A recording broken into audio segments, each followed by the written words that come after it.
tenemos toda una generación de personas que viven con la violencia de una forma cotidiana.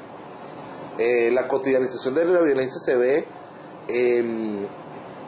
tanto, yo creo, que para la sociedad civil como tal, como para la población penitenciaria. O sea, te ponen tu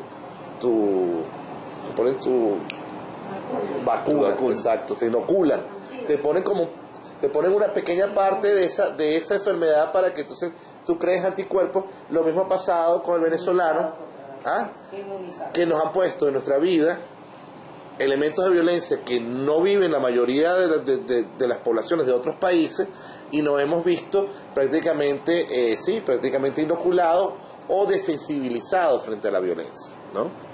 Esto se manifiesta muy claramente en los sectores populares, donde cuando hay un muerto, ¿verdad?, ese muerto tarda horas en ser levantado allí, y entonces las personas caminan, o sea, hacen su vida diaria alrededor de la muerte, pues, porque no, ¿qué van a hacer? No pueden pararse. O sea, si mataron a alguien frente a mi casa, simplemente, bueno, no voy a dejar de, bueno, si es que muchas veces la policía entonces los retiene, no sé qué, entonces uno escucha la historia de que no, es que no pude trabajar porque la policía me tuvo en investigaciones, etcétera. Pero el punto es que cuando tenemos esas realidades en la calle, ¿verdad?, donde la violencia está allí en tu cara, no puedes hacer más nada, tienes que vivir con ella. Cuando en los sectores populares empiezan a oír digamos que la balacera, y entonces ya tienen, no sé si vieron hay una película que se llama El Cuarto del Pánico, ¿no? Los americanos tienen como un cuarto, los que tienen dinero, ¿no?, un cuarto donde se meten, entonces ahí tienen un teléfono y está como que blindado ese cuarto, puede ser un baño, y ahí se meten por si alguien les roba la casa, ¿no? Bueno, los venezolanos también tienen un cuarto de pánico, ¿no?, que es por lo general debajo de la cama, pero además algunos han decidido buscar planchas de hierro para poner alrededor de la cama, o sea, para crear como un búnker, ¿no?, donde protegerse contra la lluvia de balas que se puede desatar dentro de su barrio, ¿no? O sea, partiendo de la cotidianización de la violencia que se vive en los sectores populares, cualquier grande urbe de Venezuela, obviamente esa violencia se reproduce con mayor volumen en los centros penitenciarios. Lo que hemos visto en los estudios, especialmente en las encuestas de victimización, hay un componente dentro de la encuesta de victimización que tiene que ver con las percepciones que tienen las personas con respecto a la violencia, ¿no?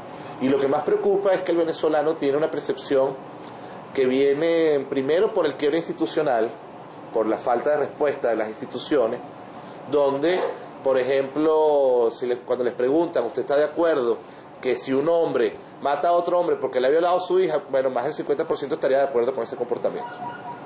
O sea, que un hombre mate a otro hombre porque le violó a su hija. Lo que yo llamo en defensa del honor, ¿no?, y del respeto. Pero también hablan, casi un 40 o 50% de los encuestados hablan de matar para defender su familia, matar para defender inclusive sus bienes.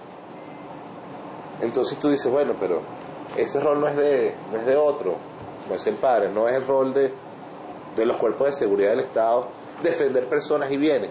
Lo que vemos es una disposición muy rápida, ¿verdad?, o una disposición muy a priori de ejercer algún tipo de violencia si yo me veo amenazado, ¿no?, como ciudadano. Y la manifestación más grave de eso, lo decía el padre, es el linchamiento. Pues, bueno, cuando hacen los linchamientos son realmente unos ritos de desahogo de la población tan grandes que no solamente lo linchan, lo cuelgan, lo queman, pasa, por ejemplo, el malandro del barrio le pega unos tiros al cadáver por una cuestión de... Y hay una descarga de la frustración muy grande de la población de justamente ese quiebre institucional. Quiebre institucional que se da obviamente en las cárceles. La institución peor evaluada de todo el sistema de justicia son las cárceles. Y hay que ver, yo siempre veo, yo no soy especialista en cárceles, pero tuve chance de visitar algunas. También tengo chance de interactuar mucho con Carlos algunas veces y cuenta.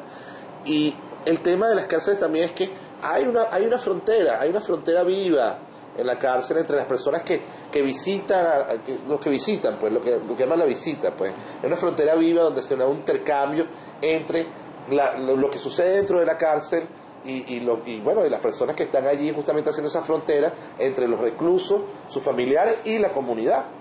O sea, hay toda una dinámica ahí bien importante. Por eso es que la violencia que de repente se vive en las cárceles puede reproducirse desde las cárceles hacia el espacio público, por decirlo así, hacia las comunidades, cuando por ejemplo sabemos que bueno, aparentemente hay muchos delitos que se organizan desde las cárceles, hay mucha violencia que se organiza desde las cárceles, y bueno, y toda la permeabilidad que puede existir justamente en esa dinámica social que se da entre los que visitan las cárceles. Hay un libro que dice de los que viven del delito, pero los que viven del delito no solamente los que roban, sino los que están en el sistema de justicia, todo el tramaje, ¿no?